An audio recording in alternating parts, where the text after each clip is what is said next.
Good morning. I was waiting for Charlie, but I know that he's on his way back from Waterbury, so I don't think he's going to be able to make it to introduce me, so I'm going to introduce myself. My name is Dr. Santin. I'm a professor in the Division of Gynecologic Oncology and the co-chief of the division. And the plan for me today is to give you an overview of the recent advances in the treatment of endometrial cancer. I have no conflict to report. So let me start with the minimal background information about endometrial cancer. It is the most common gynecological malignancy in the United States. And as you can see, over 63,000 American women are going to develop this disease this year, and over 11,000 are going to die for the disease. But really the most important message here I would like to give you here is that unlike many other human cancer that they have either plateau or are decreasing, the incidence and mortality rate of endometrial cancer is actually globally increasing. And if the current trends continue, and there is unfortunately no reason to believe that it's going to change, the incidence of endometrial cancer in 2030, so 12 years from now, is going to double again. So over 125,000 cases in 2030, over 25,000 deaths. Why is that? Very simple. The most important reason that I can mention to you is the obesity epidemics that is taking place in the United States, as well as in large part of Europe. Because, as I'm going to show you in a minute, the majority of these tumors are estrogen-dependent neoplasm. And again, there is an increased risk in women that, of course, are obese or morbidly obese because of the increased production of estrogen. The second reason is related to the fact that we're living longer. And women are living longer than men, and there is more time to develop this cancer.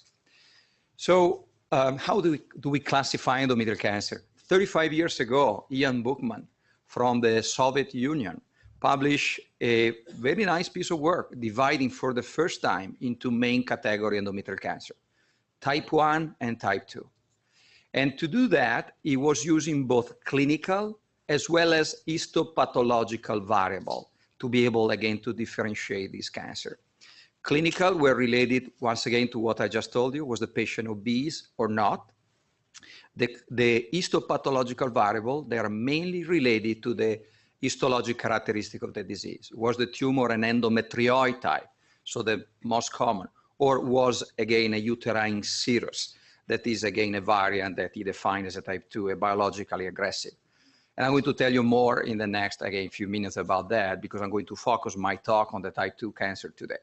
But the problem with this classification is that since the beginning, there was a gray entity there. There was the poorly differentiated endometrioid. How do you define this tumor? They are, again, poorly differentiated, so there should be a type 2, but at the same time are endometrioid, so there should be a type 1. So that was a problem because, of course, we are using this classification also to give direction to treatment. And the problem was with the type 3, the type 2, J3 endometrioid, so the poorly differentiated endometrioid, was that some of these patients, they were behaving like the uterine serous, the highly aggressive tumor. They are coming back with recurrent disease very quickly. And again, because of their type 1 nature, being endometrioid, they were not receiving systemic treatment. That is what we are currently doing for the uterine serous that I'm going to tell you in a minute. 5 years ago, the TCGA published this very nice piece of work in Nature, classifying now endometrial cancer in 4 major subtypes. And this classification is actually extremely helpful because, of course, it's based on a very comprehensive, so genomic, epigenetic, transcriptomic information about this cancer. And as I'm going to show you, is much more complete and has, of course, not only diagnostic, but also therapeutic implication. So let me point to you the first group. These are, on the left side, the so-called poly ultra-mutated cancer. 7 to 10% of endometrial cancer, they have this specific genetic characteristic. So a mutation in the DNA polymerase epsilon. This is a gene endowed with proofreading capability. So when the DNA replicate, this enzyme is able, again, to proofread the DNA that has been doubled and see if there are errors and correct those errors. When there is a mutation, and therefore the cell become haploinsufficient in the DNA polymerase epsilon activity, the tumor start accumulating error, and error means mutation. And this tumor, as you can see here, they have a huge number of mutations, about 1-fold higher compared to the MSI, the microsatellite instability high tumor that I'm going to describe to you in a minute. Why is it important to identify the 7 to 10% DNA polymerase epsilon mutated endometrial cancer patient? Because the majority of these patients that I'm showing you here, they're going to do well, regardless of what we're going to do. And why am I stressing that? Is because, as you can see here, look into the histology, over 50% of the DNA polymerase epsilon are poorly differentiated, most of them endometrioid carcinoma. And when the pathologist sees this feature, is going to tell you, you know, these are ugly tumor. This patient, she's going to do poorly if you don't treat her. Not true. This patient, as you can see here, the majority to do very well. The TCGA study at 17 patients, they were all doing well at 5 years. We now know, and I'm going to show you in the next few slides, that some of these poly come back with recurrence, they die on us. So they, you know, we need to treat this patient, but nevertheless, the majority are going to do well. Second group are the MSI high, about 28, 30% of any new diagnosed endometrial cancer has this specific characteristic, microsatellite instability. And the majority of this patient, again, the majority of this patient, the genetic reason why they develop this tumor that has a high number of mutation is related to the fact that they're either Lynch, and this is again, therefore mutation, germinal mutation in one of the 4 mismatch repair genes, such as MLH1, MSH2, MSH6, or PMS2, or they are Lynch-like. In this case, they acquire somatic mutation in the same mismatch repair gene, or the majority, they acquire, you know, microsatellite instability because of epigenetic phenomena, namely the inactivation of the promoter of MLH1 due to, again, methylation. But the final outcome is this microsatellite instability, high number of mutation. And why is important to be able to detect this patient is because we now have a new treatment for this patient that are immune checkpoint inhibitor, that for this patient, they represent the best and most active treatment. Third group of patients here are the copy number low. The majority of this patient, as you can see below, are the G1, G2 endometrioid, are the patient, really the type 1 of Bookman, the one that are estrogen dependent, are the one where a simple hysterectomy cure the majority of this patient. And finally, the last group here is the uterine serous carcinoma. These are the copy number high, are the biologically aggressive tumor, are the one indicated here by the red line. As you can see, a large number of these patients develop recurrence and die, regardless to the fact that the patient are diagnosed with early stage disease. So the problem, of course, is when the patient come back with recurrence. That is when we really need a deep understanding of the genetic background of the patient. And what I'm showing you here are, again, the data that I just described to you here. These are where the patient sequence in the study of the TCGA. And this is a group of patients. As you can see here, the number of this patient enrolled in GOG 86P was 243, so close to the one that were sequenced by the TCGA. And this is to show you that in the recurrent setting, that is what you're going to expect. About 2%, only 2% are polyultra mutated, but nevertheless, as you can see, patients with polyultra mutation, they do come back with recurrent disease, and we need to take care of them. About 24%, they are MSI high in the recurrent setting. So about 1 out of 4 of the patients have this ultra or hyper mutated characteristic in the recurrent setting.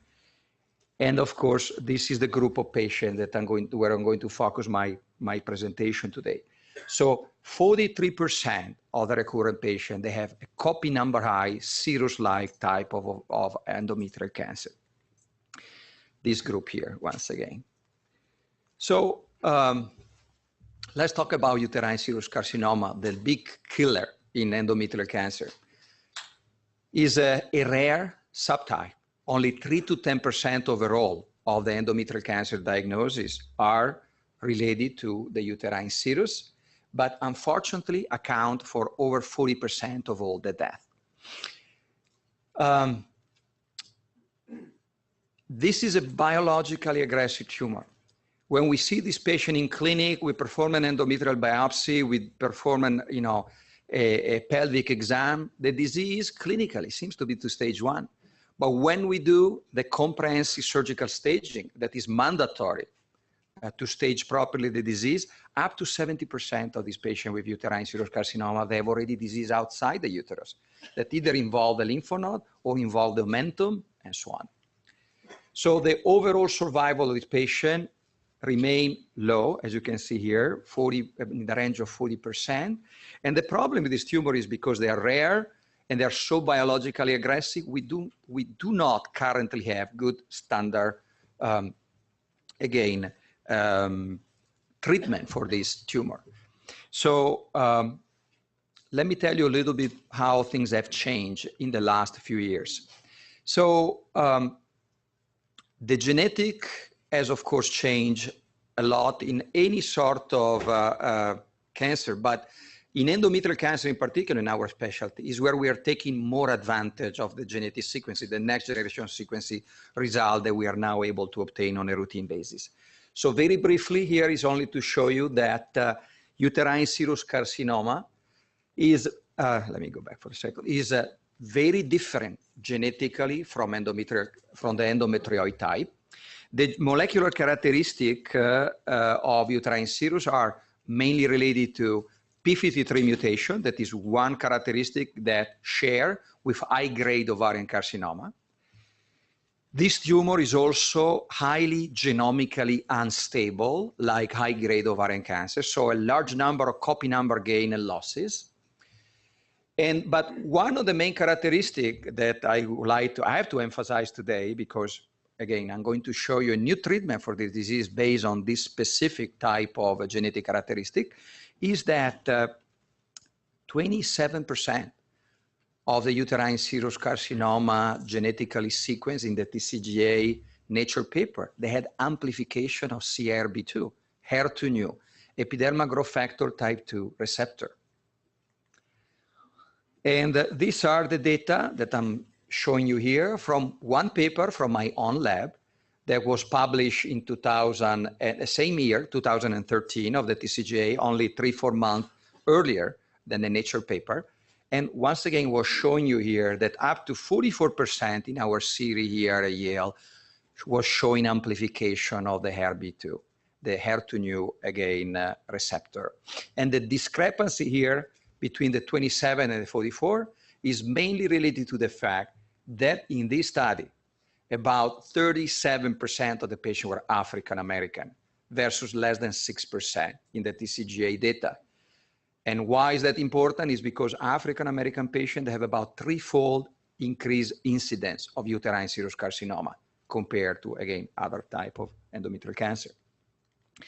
Very briefly, what is HER2/neu? Is the epidermal growth factor type 2 receptor, is a tyrosine kinase receptor that play a crucial role, in tumor cell, is the preferred partner for heterodimerization for all the other members of the EGFR receptor family. So EGFR, also known as HER1 or HER3 and HER4. And the problem is that when the tumor overexpresses HER2/neu on the surface, the kinase become activated constantly and constantly trigger activation through the downstream pathway that include the PAK, mTOR, AKT mTOR pathway, or the RAS, MEK, and ERK pathway. So We know now that HER2/neu is highly expressed in uterine serous, this extremely aggressive variant of endometrial cancer.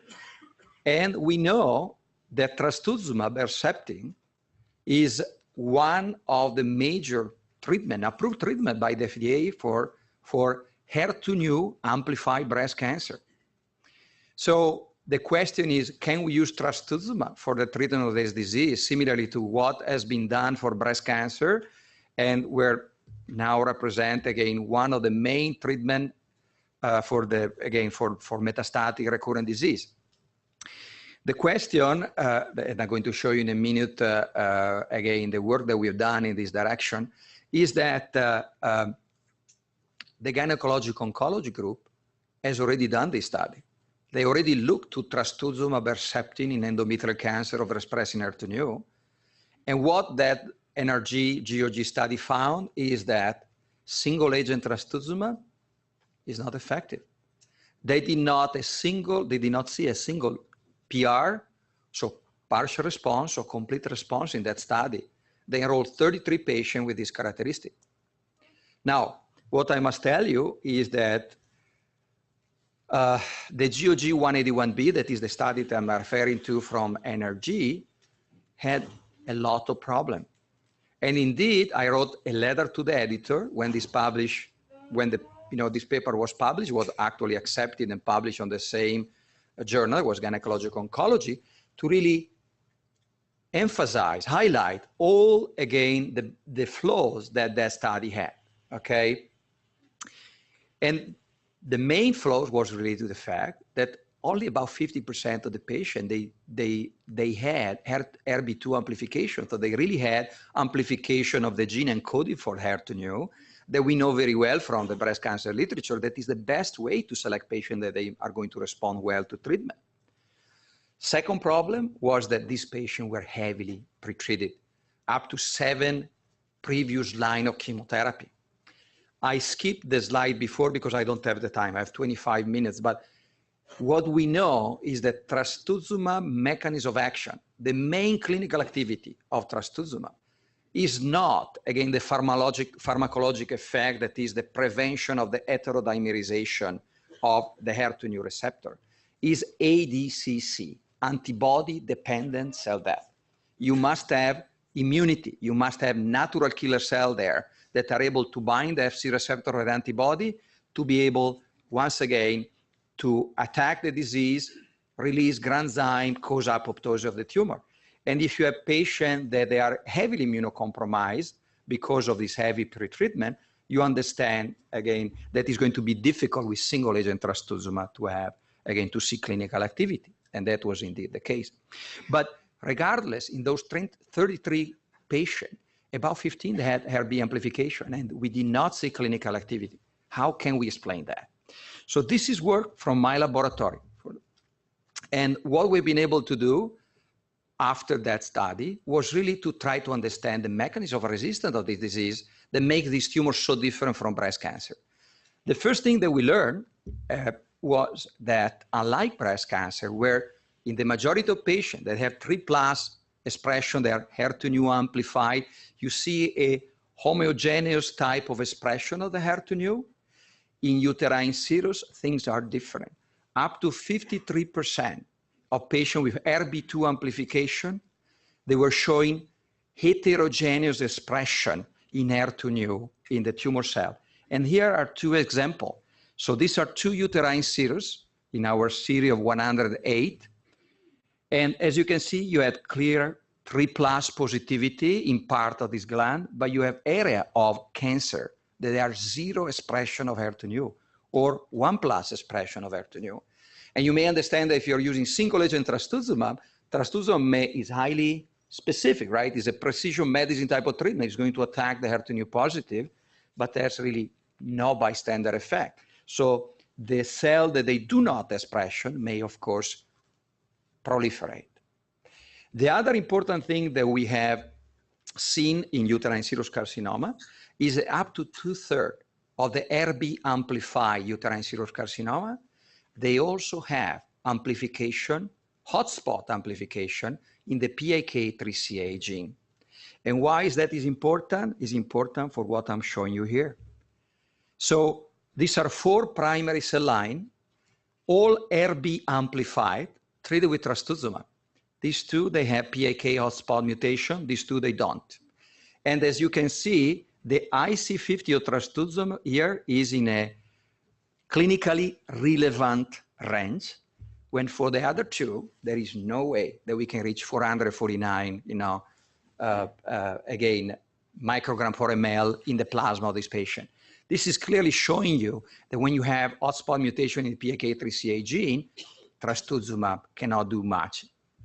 And this is, again, are the preclinical data in the animal. Once again, to confirm in 1 cell line with the PIK3CA mutation, if we treat trastuzumab with placebo, not different overall survival. When you're using instead in the other cell line that does not have the hotspot mutation in the PIK, as you can see, there is a clear cytostatic effect of trastuzumab and a clear increase in overall survival of the animal. I remind you that these are SCID animals. They don't have immunity. So here we have to rely only on the pharmacologic effect of, so the prevention of heterodimerization of the antibody. So because of all this background, we thought that the GOG data, the energy data 181B, showing no activity, was really related to the fact that, number one, they did not select properly the patient, right? Because I show you less than 50% at RB2. And second, they were using single agent trastuzumab.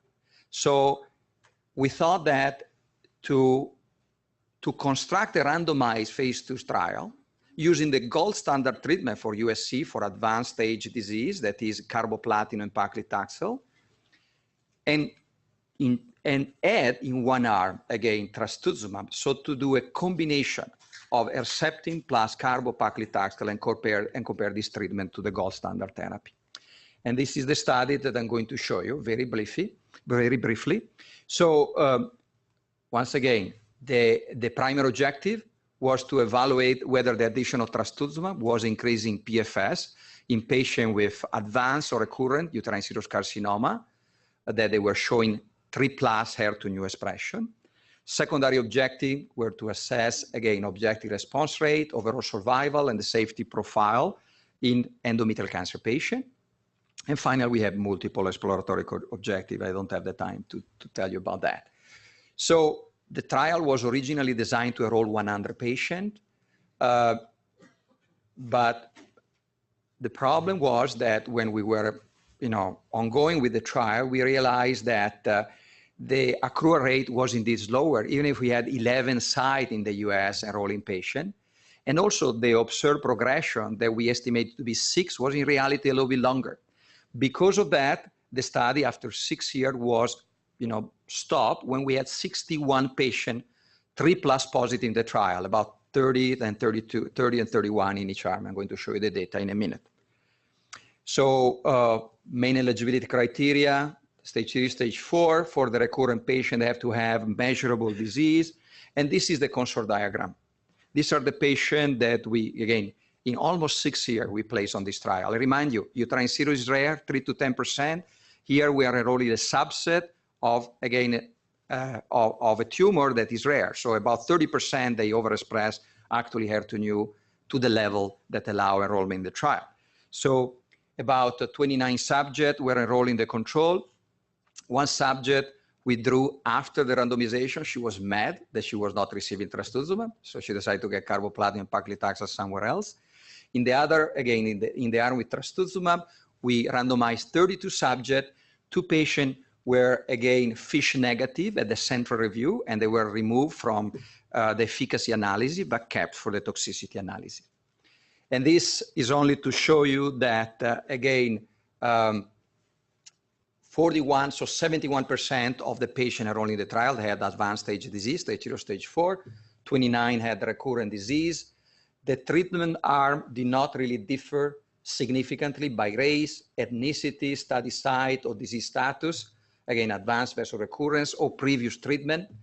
However, by chance, again, the experimental arm, the average, again, the mean age was, these women were a little bit younger than, again, the standard arm. I want to point out that in similarly staged and treated patient, age is not an independent prognostic factor, but by chance, using minimization in this small study, again, we had this different here. So, and these are the result of the study. As you can see, adding trastuzumab increase of 4.6 months the progression-free survival in advanced and recurrent uterine serous carcinoma patient. This difference was highly, again, significant with an odds ratio of 0.44. But even more important, these are the group with stage 3 and stage 4 disease, chemo-naive patient that they receive, again, the chemotherapy after surgery. We almost double PFS in this group of patients, from 9.3 to 17.9. This is unprecedented in the treatment of this biologically aggressive cancer. And this difference was also highly significant. And finally, when we look to in the recurrent setting, as you can see, even if this patient have a very poor prognosis, we were able, trastuzumab adding to the carbopaclitaxel was able to increase of 3.2 months the progression-free survival. Now, very quickly, overall response rate, we had clinical benefit of about 87% in the control arm and 100% in, again, the experimental arm, not significantly different. These are small number. And importantly, toxicity was not different. We know that trastuzumab is a very extremely well-tolerated antibody. And in this group of patients, there was really no different. Adding trastuzumab above carbopaclitaxel did not change in any significant way the toxicity experienced by this patient. So the secondary endpoint was overall survival. When we published this paper in JCO in March, overall survival data were not available, not yet ready, but I wanted to show you that we anyway did a sensitivity analysis on 36 patients with the stage 3C and 4, means disease in the pelvic and periaortic lymph node, or patient with carcinomatosis, the patient that they do very poorly, very quickly. And at that time point, we already had a significant difference in overall survival, P0.02. So in conclusion, the addition of trastuzumab to carboplatin and paclitaxel, we know now that is very well tolerated and increased significantly progression-free survival in, again, both advanced as well as recurrent uterine serous carcinoma patient. The greatest benefit seems to be in the group of patients with advanced stage disease, stage 3 and stage 4. And importantly, adding trastuzumab may potentially increase overall survival. And we have already some preliminary evidence that this is the case. So this is the paper that was published this year. This is Yale Science, from bench to bedside, as you can see. And the impact of this study in uterine serous carcinoma has recently been recognized by the NCCN network that now is referring to this regimen as a preferred regimen for the treatment of advanced recurrent uterine serous carcinoma, the overexpressed HER2/neu. I thank you for your attention, and if you have any question,